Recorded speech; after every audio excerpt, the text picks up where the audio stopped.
नमस्कार दर्शकों, मैं हूं नाविका कुमार और आपका स्वागत है सवाल पब्लिक का शो पर। स्वामी विवेकानंद ने आज ही के दिन 130 साल पहले शिकागो में अपना विश्व प्रसिद्ध भाषण दिया था। शिकागो में अपने भाषणों के दौरान उन्होंने कुएं के एक मेंढक की कहानी सुनाई थी जिसे अपना कुआं ही समुद्र से बड़ा लगता था। क्या प्रधानमंत्री मोदी का विरोध कर रहा देश का विपक्ष भी कुएं के मेंढक वाले सिंड्रोम से पीड़ित है?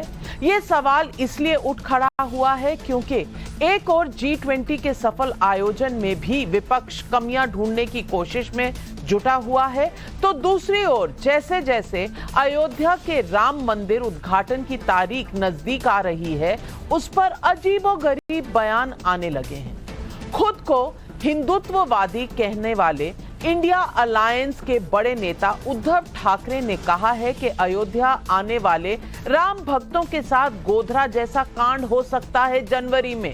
भाई, इतनी बड़ी बात आपने किस आधार पर कही? अयोध्या को लेकर आपके पास कौन सा इंटेलिजेंस इनपुट है? आशंका खड़ी करने की वजह क्या है? अगर आपके पास कोई ठोस सबूत है तो सुरक्षा एजेंसियों के सामने रखिए, और माफ कीजिएगा, और नहीं है तो क्या ये मोदी के खिलाफ अयोध्या को लेकर डर का माहौल खड़ा करना नहीं है? उधर जब दुनिया के नेता भारत आकर मोदी की लीडरशिप की तारीफ कर रहे हैं, तब यूरोप में मौजूद राहुल गांधी एक बार फिर भारत में लोकतंत्र पर कथित अटैक का राग अलाप रहे थे। सवाल पब्लिक का है कि क्या मोदी देश का काम कर रहे हैं लेकिन इंडिया अलायंस उन्हें बदनाम कर रहा है? मोदी विरोध में अयोध्या में गोधरा कांड जैसी साजिश की बात कहां से आई? G20 हो या अयोध्या, क्या मोदी सरकार के खिलाफ विपक्ष है अड़ंगेबाज? यही है आज सवाल पब्लिक का।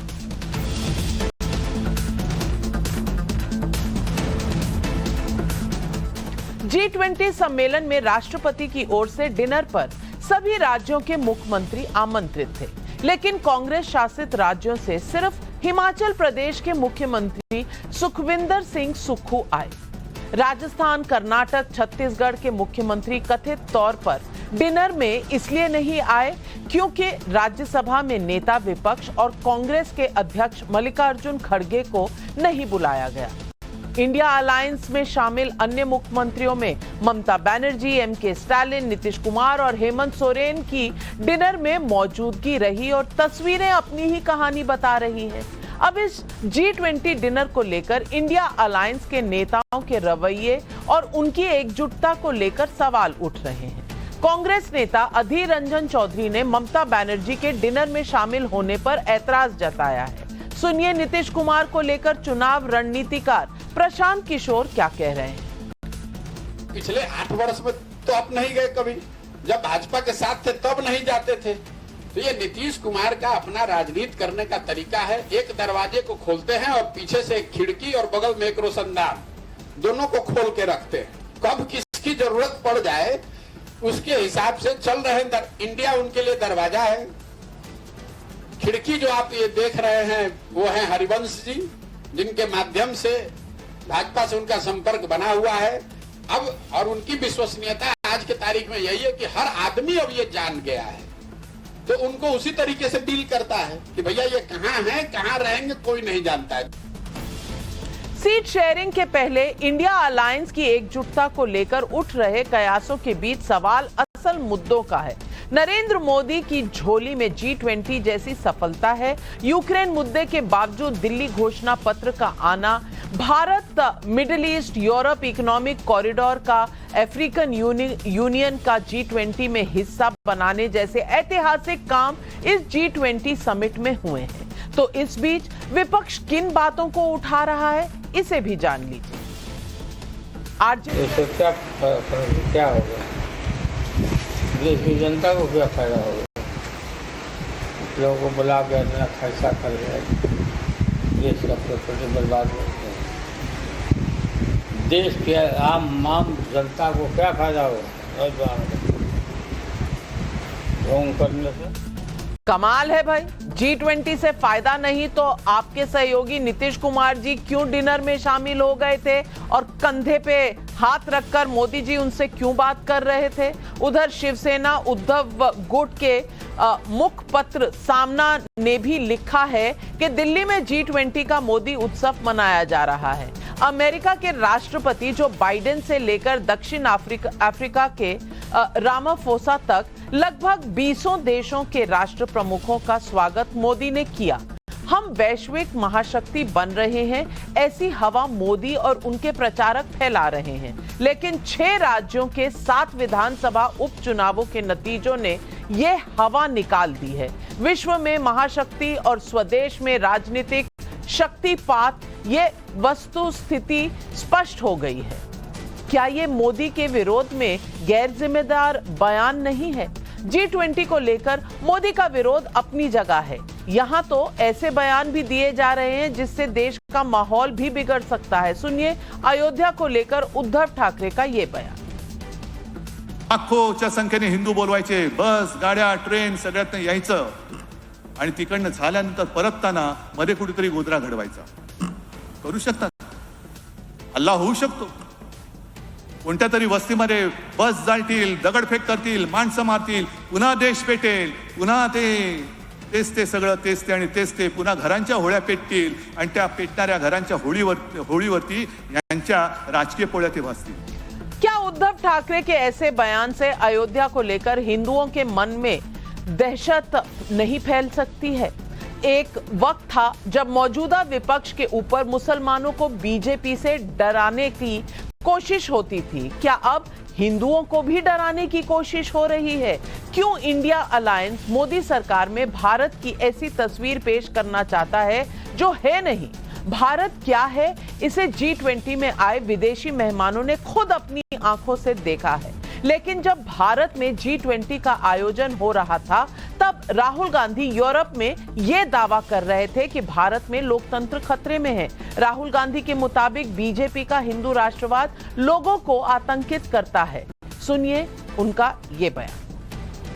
I've read the Gita, I've read number of the Upanishads, I've read many Hindu books.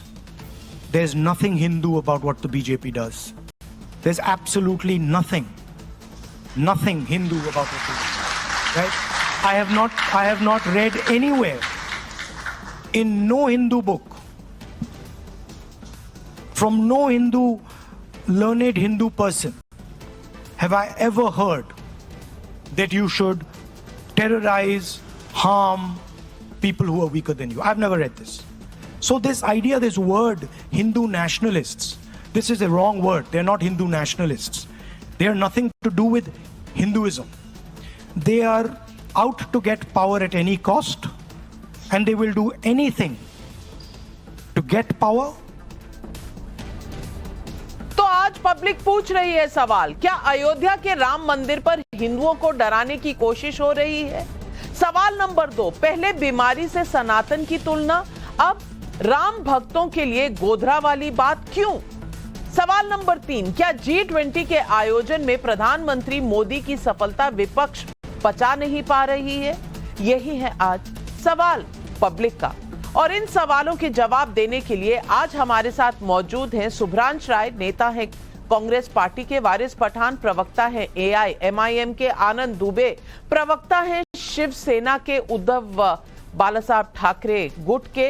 लेकिन मेरा पहला सवाल जाता है बीजेपी के राष्ट्रीय प्रवक्ता शहजाद पूनावाला को।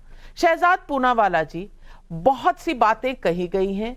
सबसे बड़ी बात कि इस वक्त गोधरा पर भी सवालिया निशान है कि अयोध्या में जो होगा वो गोधरा की तरह होगा, और दूसरा जो राहुल गांधी हमेशा कहते हैं कि भारत में जो भी हो रहा है वो सही नहीं हो रहा, चाहे पूरा विश्व इस वक्त भारत को सलाम भी कर रहा है और भारत की बात जिस तरह से G20 में उभर कर आई उससे भारत को सुपर पावर भी कह रहा है।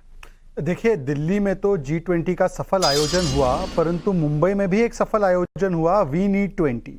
और इस वी नीड 20 के सफल आयोजन के बाद किस प्रकार से 80% मतलब सनातन को समाप्त करना है, खत्म कर देना है, नस्तानाबूद करना है, यह बयान आता है उदयनिधि स्टालिन का। उसके बाद एक दिन बाद आता है प्रियंक खड़गे का बयान कि मैं समर्थन करता हूं सनातन, पता नहीं कौन सी किताब में पढ़ा है कि वो डेंगू मलेरिया की तरह होता है। फिर ए राजा का आता है कि हाँ ये तो HIV की तरह होता है। फिर परमेश्वर जी का, कांग्रेस पार्टी के नेता का आता है कि हिंदू का कब जन्म हुआ, कहां जन्म हुआ। और ये वही कांग्रेस पार्टी है कि देखिए किस प्रकार से सिलसिलेवार तरीके से प्रभु श्री राम के अस्तित्व पर सवाल, राम मंदिर को लेकर किस प्रकार से लटकाने अटकाने भटकाने का काम, हिंदू गंदा शब्द होता है, जारकी ओली जी का बयान, किस प्रकार से हिंदुत्व आईसिस होता है, टेरर होता है, ये सारे बयान दिए गए। और उसके बाद पूरे गठबंधन का स्टेटमेंट, IUML हिंदुओं को मारने की चुनौती देता है, कासरगोड में समाजवादी पार्टी कहता है हिंदू जो है वो धोखा है। किस प्रकार से एक के बाद एक भी बयान आते हैं RJD के भी हिंदू धर्म टेक्स्ट को लेकर। तो मुझे लगता है कि मुंबई में वी नीड 20 का जो आयोजन किया गया उसी की देखा देखी दिख रहा है। परंतु देखिए विडंबना की बात कि किस प्रकार से सनातन का आज डंका लहरा रहा है कि प्रधानमंत्री UK के आते हैं, भारत में अक्षरधाम मंदिर जाते हैं, नाम और स्लोगन दोनों में सनातन का परिचय, नटराज की मूर्ति भी देखते हैं, कोणार्क का चक्र भी देखते हैं, परंतु यहां पर कुछ लोग सनातन को समाप्त करने के लिए किस प्रकार से बैठे। और उद्धव जी की पार्टी कहती गोधरा जैसा, एक लास्ट 10 सेकंड, गोधरा जैसे मतलब कि गोधरा जो आतंकी जिहादी हमला था उसको क्लीन चिट देने का काम जिसको कोर्ट ने कन्विक्ट किया है। मुझे लगता है कि इस प्रकार के बयान सुनने से पहले सवाल आपने कई उठाए और मैं आज सारे प्रवक्ताओं को बता दूं कि 60 सेकंड के बाद मैं आपको इंटरप्ट कर दूंगी। तो आनंद दुबे जी, मेरा पहला सवाल सिर्फ आपसे यह है कि गोधरा के बारे में क्या आपके पास इंटेलिजेंस है या इस बात की घबराहट कि G20 में ना सिर्फ भारत का सर ऊंचा हुआ, मोदी एक विश्व स्तर पर एक बड़े लीडर, एक सुपर पावर के प्रतिनिधि सामने आए, देश पर इसका प्रभाव भी पड़ा। और अयोध्या में जब जनवरी में राम मंदिर खुलेगा तो आपको डर है कि हिंदू हृदय सम्राट जो कभी बाला साहब ठाकरे होते थे, अब वो पूरा का पूरा ताज जो है वो BJP पर आ जाएगा। इस बात की आपको घबराहट है? नाविका जी नमस्ते। भारत का स्तर कल भी ऊंचा था, आज भी ऊंचा है, कल भी ऊंचा रहेगा। व्यक्ति से बड़ा है भारत। भारत बहुत महान है, 140 करोड़ लोग हैं भारत। तो भारत यदि कोई सफलता पाता है तो यह व्यक्तिगत प्रधानमंत्री जी की सफलता नहीं है, हम 140 करोड़ देशवासियों की सफलता है। अब आता हूं अपने साहब के बयान पे। सत्यपाल मलिक जी जो कि पूर्व गवर्नर रहे हैं जम्मू कश्मीर के, भारतीय जनता पार्टी के वरिष्ठ नेता हैं, कुछ महीने पहले आशंका जताई गई उनके द्वारा कि भारतीय जनता पार्टी चुनाव जीतने के लिए किसी भी स्तर पर जा सकती है। ये दंगे करवा सकती है, हिंसा फैला सकती है, राम मंदिर के यहां हमला करवा सकती है, अपने किसी बड़े BJP के नेता की हत्या तक करवा सकती है। ये उनका कहना है, हमारा नहीं। हमारे नेताजी ने उसी बात को आगे बढ़ाते कहा है कि जिस प्रकार जहां जहां इनकी डबल इंजन की सरकारें हैं, संभावना है कि वहां ये कुछ भी कर सकते हैं। मणिपुर जीता जागता उदाहरण है। नो की हिंसा भी पिछले दिनों ही लोगों ने देखा है। बहुत बड़ा क्यों आरोप नहीं है, ये कर सकते? बहुत बड़ा आरोप है। और मैं पूछना चाहूंगी शहजाद पूनावाला 30 सेकंड रिबट करने के लिए, क्योंकि बहुत बड़ा आरोप लगाया है BJP। देखिए विश्व का तो कंसेंसस बन गया मोदी जी के चलते, पर इंडी अलायंस का कंसेंसस नहीं बना। अभी प्रियंका जी ने कहा इनका G20, परंतु अभी आनंद जी ने कहा कि ये देश का G20, तो मैं इसके लिए शुक्रिया अदा करता हूं। दूसरा कंसेंसस इस पर भी बनाना कि सुक्कू जी का जाना और ममता जी का जाना सही तय नहीं था। परंतु सवाल पर आते हैं, देखिए क्या कहा जा रहा है, गोधरा जैसे, मैं सिर्फ आनंद जी को स्पेसिफिक सवाल पूछना चाहता हूं, क्या गोधरा प्लान था या वो आतंकी जिहादी हमला था? जरा बता दीजिए। या आप आतंकी जिहादियों को क्लीन चिट दे रहे हैं क्योंकि कांग्रेस के साथ बैठना है? आपने सावरकर जी पर भी कॉम्प्रोमाइज किया, आपने हिंदुत्व पर भी किया, और अब गोधरा पर कॉम्प्रोमाइज कर रहे हैं। उन संतों की हत्या जिहादियों ने की थी। आनंद दुबे जी जवाब 10 सेकंड। नहीं। सबसे पहले आप देशवासियों को अलग समझते हैं। इतना बड़ा इवेंट आपने किया, आपके गांव में कोई इवेंट हो, दूर दराज के गांव के लोग आए और आपके गांव के लोग ही उसमें सम्मिलित ना हो, उनका विश्वास ये आप खो दें, उनको इस साथ में लेके न चले, तो ये आपकी असफलता है। चाहे जितना भी छुप जाइए तो ये इन्विटेशन नहीं मिलने का दर्द बोल रहा है। और इसलिए मैं शुभ्रांश राय जी मैं अब आपसे पूछना चाहूंगी। शुभ्रांश राय जी, इन्विटेशन जिनको दिया उन्होंने कौन सी इज्जत रख ली इनविटेशन की। और प्रियंका गांधी वाड्रा जी तो कहती हैं इनका G20। अब ये इनका है या हमारा है, भारत का है या सिर्फ बीजेपी का है, पहले तो इस बात को बता दीजिए। और ये बता दीजिए, अगर बहिष्कार किया गहलोत जी ने और बघेल जी ने, डिनर पर नहीं आए, तो इंडिया अलायंस की दरारें तो दिख रही हैं। ममता जी आ गई, MK स्टालिन आ गए, नीतीश कुमार आ गए, यहां तक के सुखविंदर सुक्खू जी हिमाचल के मुख्यमंत्री भी आ गए। अब उन तक फोन कॉल नहीं गया था क्या? भूल गए थे फोन करना कि मत जाइए? शुभ्रांश राय जी, इसका जवाब दे दीजिए। नविका जी, वैचारिक मतभेद अपनी जगह है, लेकिन सबसे पहले मैं संघ प्रमुख श्री मोहन भागवत जी को उनके जन्मदिन पे बहुत बहुत बधाई और अपनी शुभकामनाएं प्रेषित करता हूं। और मैं महादेव से प्रार्थना करता हूं कि उनको स्वस्थ और दीर्घायु रखें। एक बात। दूसरी इंपॉर्टेंट बात, आपने अपने पैकेज में एक शब्द शुरू किया था, विपक्ष जो है वो कुएं का मेंढक। मुझे इस बात से आपत्ति है और मुझे दुख के साथ ये कहना पड़ा। नॉर्मली मैं किसी के ऊपर निजी कटाक्ष नहीं करता कि आपकी पोजीशन ना सावन के उस मेंढक की तरह हो गई है। आप ही की नहीं, आप जैसे कुछ और दो चार आपके भाई बंधु है जिनकी पोजीशन कुएं के सावन के मेंढक की तरह हो गई, जिसको चारों तरफ सिर्फ मोदी जी के ग्लैमर के कारण सब कुछ हरा भरा दिखता है। तो इसलिए आप विपक्ष को कुएं का मेंढक मत कहिए। मुझे लगता है कि आपको अपने शब्द वापस लेने चाहिए। खैर एनीवे, अब आते हैं मुद्दे की बात पे। दूसरी इंपॉर्टेंट बात यह है कि G20 की सफलता से पूरे हिंदुस्तान का सर आसमान की बुलंदियों पे है। और इसके लिए भारत सरकार के वो तमाम अधिकारी, हमने अमिताभ कांत जी का ट्वीट देखा था कि वो अर्धरात्रि तक जग कर उन्होंने फाइनल ड्राफ्टिंग करे। तो उन जैसे तमाम अधिकारियों को सबको बहुत बहुत बधाई और बहुत बहुत साधुवाद। और इसके साथ साथ देश के प्रधानमंत्री नरेंद्र मोदी जी को भी बहुत बहुत बधाई। लेकिन इसके साथ साथ एक लंबी लकीर भी है जिसका जवाब नरेंद्र मोदी जी को देश को देना पड़ेगा। पहला, क्या नरेंद्र मोदी सच में दलित समाज से नफरत करते हैं? क्या कारण है? आखिर दलित समाज से उनकी नफरत का क्या मापदंड है कि विपक्ष के नेता होने के बावजूद भी मल्लिकार्जुन खड़गे साहब को इस कार्यक्रम में आमंत्रित नहीं किया गया? एक, या फिर हम ऐसा कहें कि मोदी जी को लगता है कि किसी भी शुभ कार्य में दलित या आदिवासी नहीं होने चाहिए। चलिए, इसका एक छोटा जागता 1.5 मिनट का समय हो गया। आधा समय आपने मुझ पर कटाक्ष करने में लगा दिया, ये आपकी गलती है। लेकिन शहजाद पूनावाला जी जवाब दीजिए। शहजाद पूनावाला जी जवाब दीजिए कि जब आमंत्रित किया था मल्लिकार्जुन खड़गे जी को देश के स्वतंत्रता दिवस पर, तो कौन सा खड़गे जी आ गए थे जो आज इतना बड़ी बात कही जा रही है? नहीं शुभ्रांश राय जी, मैंने आपको 90 सेकंड दिए। अगर आप 90 सेकंड पर मुझ पे कटाक्ष करने में 30-40 सेकंड लगा देते हैं तो खामियाजा आपका है। सॉरी टू से, खामियाजा आपका है। आपका फेडर डाउन। शहजाद जवाब दीजिए। देखिए, जितनी उत्तेजना उनको आपके एक मुहावरे से, और ये बड़ा आम मुहावरा है कि कुएं का मेंढक, उस पे हुई। इतनी उत्तेजना जब जनता को सीधे सीधे राक्षस कहा गया रणदीप सुरजेवाला, तब नहीं हुआ। पर क्या करे, मीडिया को भी ये सहना ही पड़ेगा इनका अहंकार। अब आ जाते हैं मुद्दे पर, क्योंकि आपको तो इस अहंकार ने आपने बहुत झेला है इन लोगों को। मैं आगे बढ़ना चाहता हूँ। दलित विरोध, तो मान्यवर फिर आज कहा जा सकता है कि आदिवासी समाज की राष्ट्रपति ने इन्विटेशन दिया और उनके राष्ट्रपति के इनविटेशन को अशोक गहलोत ने ठुकराया, मतलब वो आदिवासी विरोधी हुए। और मान्यवर दलित समाज के राष्ट्रपति, पूर्व राष्ट्रपति रामनाथ कोविंद जी की समिति में अधीर रंजन चौधरी को रखा गया और उन्होंने उसको नकारा, मतलब उन्होंने दलित समाज का विरोध किया। तो ये आपका तर्क अगर है तो बताइए, क्योंकि इनविटेशन कोई मोदी जी ने बनाकर नहीं भेजा है, वो राष्ट्रपति जी के यहां से आया और उसका एक प्रोटोकॉल है। सिटिंग चीफ मिनिस्टर, देखिए शुभ्रांश जी, मैंने आपके बीच में एक भी शब्द नहीं बोला। शुभ्रांश जी, मैंने आपके बीच में एक भी शब्द नहीं बोला। मैं आपसे रिक्वेस्ट करता हूं, अपनी अपनी बारी में अपनी अपनी बातों को रखेंगे। शुभ्रांश जी, 10 सेकंड और। देखिए, मैंने किसी के बीच में नहीं बोला। इसके बाद 30 सेकंड और दूंगी। अपने 30 सेकंड में क्या कहना है सोच के रखिएगा। नहीं, ज्यादा समय नहीं दूंगी किसी को।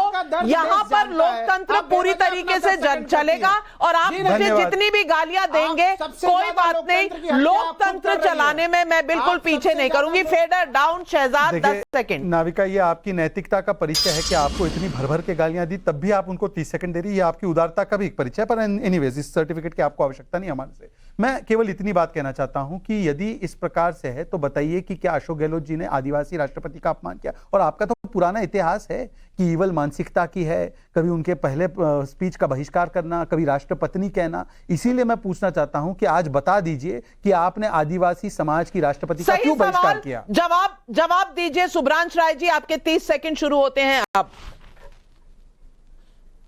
नहीं मैडम, आप सवाल 1.5 मिनट का है तो 30 सेकंड में कैसे जवाब दूंगा? और बीच में आप टीका टिप्पणी करिएगा। टाइमर लगाइए 90 सेकंड, फिर जवाब दूंगा। 90 सेकंड्स नहीं मिलेंगे, 45 सेकंड्स स्टार्ट नाउ। मैडम मैंने 240 सेकंड, नहीं सॉरी मैडम, 240 सेकंड मैंने शहजाद का भाषण सुना है। 90 सेकंड टाइमर, फिर तो जवाब होगा नहीं। तो थैंक यू सो मच।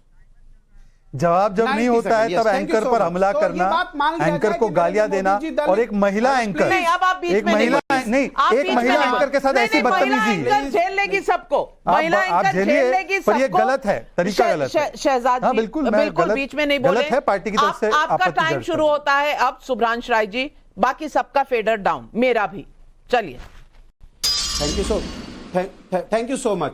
तो अब ये देश को मानना पड़ेगा कि नरेंद्र मोदी जी दलित विरोधी हैं, क्योंकि मैं ये बात कह रहा था कि जब भी कोई धार्मिक अनुष्ठान की बात आती है या किसी उद्घाटन की बात आती है, नरेंद्र मोदी जी को लोग भूल जाते हैं। इसके 2 बड़े प्रत्यक्ष उदाहरण।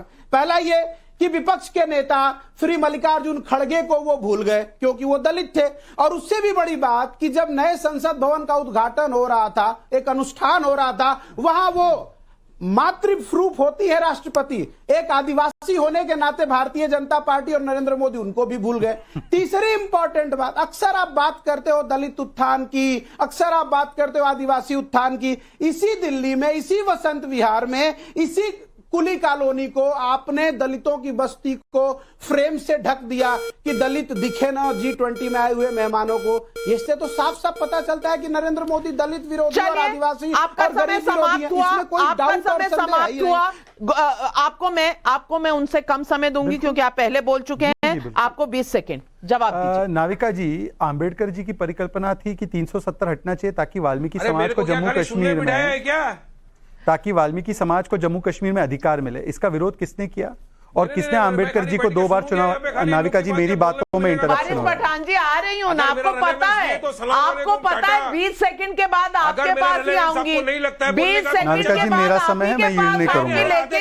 लेकिन आपको भी आधे घंटे से बैठा हूँ। नहीं, नाविका जी, मेरा समय आपने तय किया था। आधे घंटे से आप नहीं बैठे हैं वारिस पठान जी। शो को भी आधा घंटा नहीं हुआ। पठान जी, शो को आधा घंटा नहीं हुआ है। चलिए वारिस पठान जी, आप तो स्माइल करिए ना, आप तो स्माइल करिए। 20 सेकंड, फिर 2 जन को 20 सेकंड में आ रही हूं और फिर आपको समय दूंगी। जवाब दीजिए शहजाद जल्दी। देखिए, यदि ये दलित विरोधी होने की बात है तो मुझे एक बात बता दे कि 370 हटने के बाद पहली बार अधिकार मिला दलित समाज को जम्मू कश्मीर में। इसका विरोध किसने किया? किसने कहा कि हम इसको रीइंपोज करेंगे? और जो आदिवासी और दलितों के चैंपियन बनते हैं, आदिवासी समाज की राष्ट्रपति जब चुनी गई तो उसका विरोध करते हुए किसने एक दूसरा कैंडिडेट डाला? किसने पहले उनके सेशन को बहिष्कार करने का काम किया? और मैं तो आज पूछना चाहता हूं कि आज क्या आरोप आप आदिवासी समाज की प्रेसिडेंट पर लगा रहे हैं कि उन्होंने खड़गे जी को नहीं बुलाया, और जिनको बुलाया वो क्यों नहीं गए? वो किसका अपमान हुआ फिर? और सुक्कू जी चले गए तो सुक्कू जी मतलब खड़गे जी का अपमान कर रहे थे। और सुब्रांश राय जी जानते हैं कि ये कोई आर्ग्यूमेंट है ही नहीं, तथ्य है ही नहीं। लेकिन वारिस पठान जी, इनका G20, क्या भारत देश के रहने वाले हम सब नहीं है? क्या हमारे सबका सर नहीं ऊंचा हुआ? और आप कहेंगे रोटेशन से हुआ, रोटेशन से आता है, लेकिन हर अपॉर्चुनिटी आप उसका क्या बनाते हैं, ये उसी की मिसाल है जो मोदी जी ने किया। लेकिन कभी डिनर पॉलिटिक्स आ जाता है, कभी कहते हैं कि आपने कुत्तों को मार दिया, कभी इनको हटा दिया। इस तरह की अजीबो गरीब तरह की क्रिटिसिज्म आ रही है, जबकि इस देश के हर नागरिक के दिल में कहीं ना कहीं फक्र है कि जो हुआ वो बहुत अच्छे से हुआ और देश में भारत का नाम ऊंचा हुआ। क्या आप इससे सहमत हैं? मेरा भारत महान था, महान है, महान रहेगा, उसमें कोई दो राय नहीं है। और जो G20 मिला था वो हिंदुस्तान को मिला था, इंडिया को मिला था, भारत को मिला था, बीजेपी की सरकार को नहीं मिला था। अब बात नंबर 2, G20 तो हो गया। G20 में पॉइंट नंबर 78 ऑफ डिक्लेरेशन था जो बताता था फ्रीडम ऑफ रिलीजन की बात करता था, बिलीफ की, ओपिनियन, एक्सप्रेशन, रिलीजियस हेट्रेड को खत्म करने की बात कर रहा था। अब उसका तो एक ही दिन में रेलेवेंस लोगों ने खत्म कर दिया। आज ही बीजेपी के जो नेता है, मिनिस्टर है जल शक्ति के, गजेंद्र शेखावत जी, उन्होंने तो वायलेंस की बात करी। उन्होंने तो कहा कि जो सनातन बोलेगा उसके खिलाफ वायलेंस करेंगे। तो G20 का जो रेलेवेंस था, जो 0.78 का रेलेवेंस था, वो तो आज ही खत्म कर दिया ये लोग ने। अब क्या बात कर रहे हो G20 की? अब बात नंबर 2 पे मैं आ रहा हूं कि देखो 2024 का चुनाव तो आ गया है नबिका जी। अब आपको हमको सबको पता है कि बीजेपी जो 2 से लेकर यहां तक पहुंची है, किस तरह से पहुंची है? गाय, गंगा, दंगा, मंदिर, मस्जिद, यही कारणों से पहुंची है। कोई विकास डेवलपमेंट तो लोगों ने नहीं किया। विकास डेवलपमेंट की तो बात ये करते ही नहीं है। इनका सिर्फ एक ही काम है, अपना काम बनता भाड़ में जाए देश की जनता। इन लोगों को एम्प्लॉयमेंट, आज बेरोजगारी बढ़ गई, इनको उससे लेना देना नहीं है। महंगाई बढ़ गई, उससे लेना देना नहीं है। अब देखिए 2 व्यक्ति है बीजेपी के, 2 व्यक्ति देश के, देश की बात करो। सत्यपाल मलिक तो बीजेपी के थे ना गवर्नर, उन्होंने कितनी बड़ी बात कर दी कि चुनाव आने के पहले मोदी जी शायद पुलवामा भी कर सकते हैं, शायद कोई बड़े बीजेपी के नेता का ये भी हो सकता है। अब उसके बाद आप समझते हैं उद्धव ठाकरे जी जो कह रहे हैं गोधरा होने वाला है, इस पर आपकी क्या राय है? आपको लगता है वहां फिर से एक गोधरा पार्ट 2 हो रहा है? आप उद्धव ठाकरे, सुनिए, उसी पे आ रहा हूं, मैं बोलने जा रहा हूं, आप जरा मुझे सुन लीजिए आराम से। उद्धव ठाकरे बीजेपी के साथ में 2019 का चुनाव लड़े। 19 का चुनाव लड़ने के बाद में सत्ता की मलाई खा नहीं सके, आपस में लड़ाई हो गई फडणवीस की और उनकी, वो चले गए। अब ये कांग्रेस के साथ में जाकर बैठ गए। अब वो व्यक्ति अगर इस तरह की बात कर रहा है कि गोधरा की तरह हो सकता है जब राम मंदिर का इनॉग्रेशन करके लोग आए, तो उस बात का भारत सरकार को संज्ञान लेना चाहिए। जवाब दीजिए शहजाद पूनावाला जी, जवाब दीजिए। पब्लिक के सवाल भी आ रहे हैं। 30 सेकंड। साथ ही थे इतने वर्षों से, आज भी आइडियोलॉजी सेम ही है और अब वो कांग्रेस के साथ है। तो जो भी है पब्लिक को पता होना चाहिए ना। पब्लिक सब जानती है। शहजाद पूनावाला जी, क्या उद्धव ठाकरे के पास आपकी तरफ से कोई विशेष जानकारी है? देखिए ऐसा है, अगर वो सत्यपाल मलिक की बातों पर विश्वास करते हैं, हालांकि वो कभी आपको इंटरव्यू क्यों नहीं देते नाविका जी, ये अलग विषय है, परंतु उनको पूछे, सत्यपाल मलिक ने कहा कि पुलवामा का जो RDX है वो पाकिस्तान से आया। क्या ये बात मानते? क्यों अधीर रंजन चौधरी से लेकर रणदीप सुरजेवाला ने इसको इनसाइड जॉब बताया और भारत की सेना और सैन्य शक्तियों पर सवाल उठाया? पहली बात। दूसरी बात मैं पूछना चाहता हूं, पैरा 78 का उन्होंने जिक्र किया, बिल्कुल सही है, रिलीजियस डाइवर्सिटी को रिस्पेक्ट करना है। बताइए फिर सनातन समाप्ति की जो बात करता है, मुझे बताइए वारिस पठान जी, जो हिंदू कहां से जन्मा, हिंदू टेरर, हिंदू को समाप्त कर दो, सनातन समाप्त कर दो, और सनातन HIV की तरह होता है, ये इसका खंडन करते हैं आप? खंडन करते हैं, हाँ या ना वारिस पठान?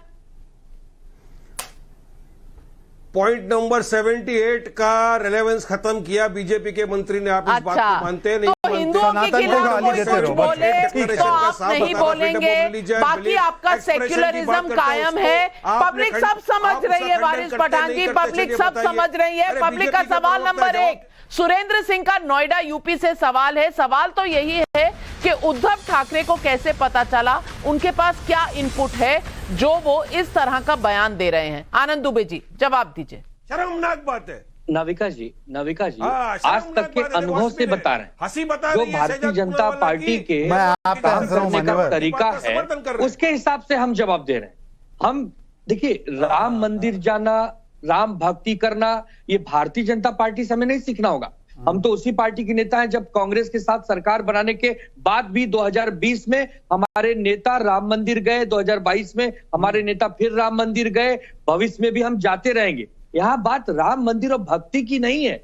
जिस प्रकार ये लोग राजनीति करते हैं, कानून व्यवस्था को बनाए रखने में असफल होते हैं, उस चिंता को जताते हुए हमारे नेताओं ने चिंता जाहिर की है कि यदि ऐसा हुआ तो ये इनपुट नहीं है, इसलिए डर का माहौल फैलाना है, क्योंकि कहीं ऐसा ना हो कि लाखों लोग पहुंच जाएं अयोध्या और उसमें राम जी की तो जय जयकार हो, लेकिन कहीं ना कहीं लोग बीजेपी को इसका क्रेडिट ना दे दें, इस बात से आपको डर लग रहा है। रविंद्र ठाकुर का व्हाट्सएप पर सवाल है, क्या कांग्रेस के साथ आने का यह खामियाजा है कि हिंदू हृदय सम्राट कहे जाने वाले बाला साहब की पार्टी अब खुलकर हिंदुओं के विरोध में उतर आई है?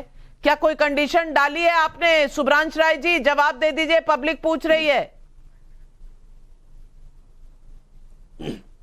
देखिए, 2 इंपॉर्टेंट बातें नविका जी। पहली बात, एक सनातन और धर्म की बात भारतीय जनता पार्टी और शहजाद के मुख से अच्छा नहीं लगता, किसी G20 में इसी सरदार पटेल मार्ग पे शिवलिंग रूपी प्रतिमा को इन्होंने फैशन का मॉडल बना दिया था। आपने देखा, हमने देखा, सबने देखा, और इत्तेफाक की बात है कि सबके सब चुप बैठे थे, आपने तो चर्चा भी नहीं किया। दूसरी इंपॉर्टेंट बात है कि 9.25 सालों में ना भारतीय जनता पार्टी का भ्रष्टाचार जो है उफान मार रहा है, रह रह के बाढ़ रूपी आ रहा है। एक लगभग 2700 करोड़ का भारत मंडपम बना, एक हल्की सी बारिश और जल ही जल चारों तरफ सबने देखा। अब सवाल यह पैदा होता है कि नरेंद्र मोदी की छवि को बदनाम करने की किसने कोशिश की?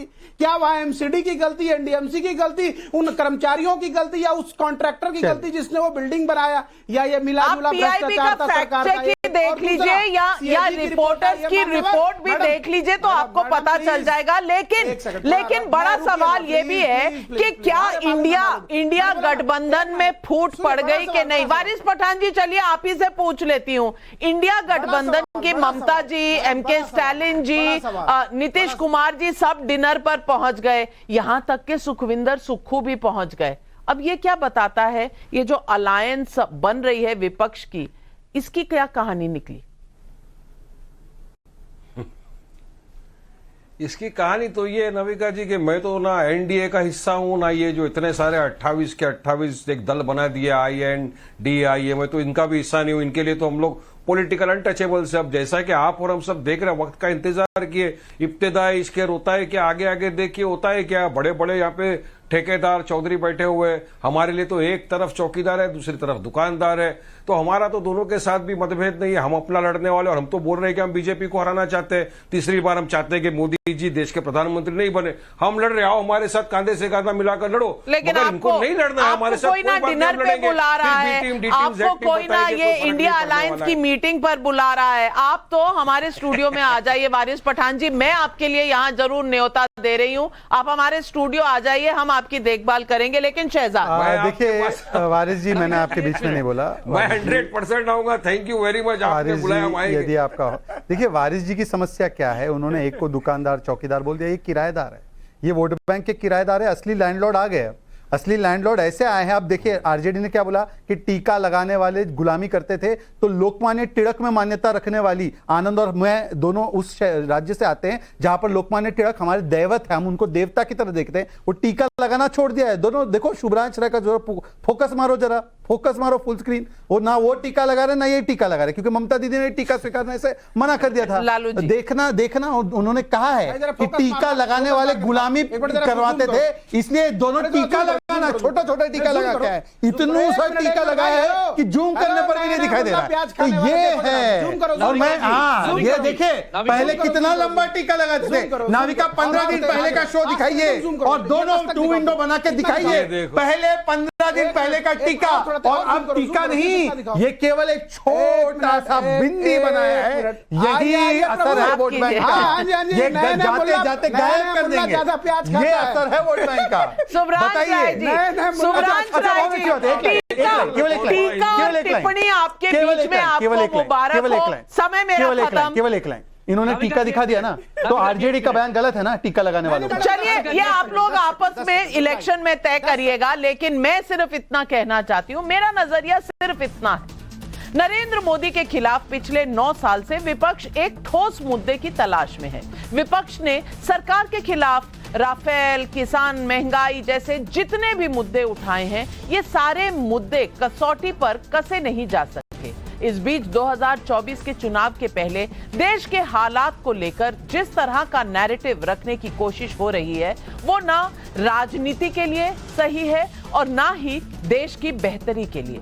खासकर G20 और राम मंदिर दोनों मसलों पर ऐसा कोई भी बयान नहीं दिया जाना चाहिए जो तथ्यों से हटकर हो या लोगों में कहीं ना कहीं दहशत पैदा करे, क्योंकि G20 मुद्दे पर देश का अभिमान छिपा है और राम मंदिर में देश का सामाजिक ताना बाना।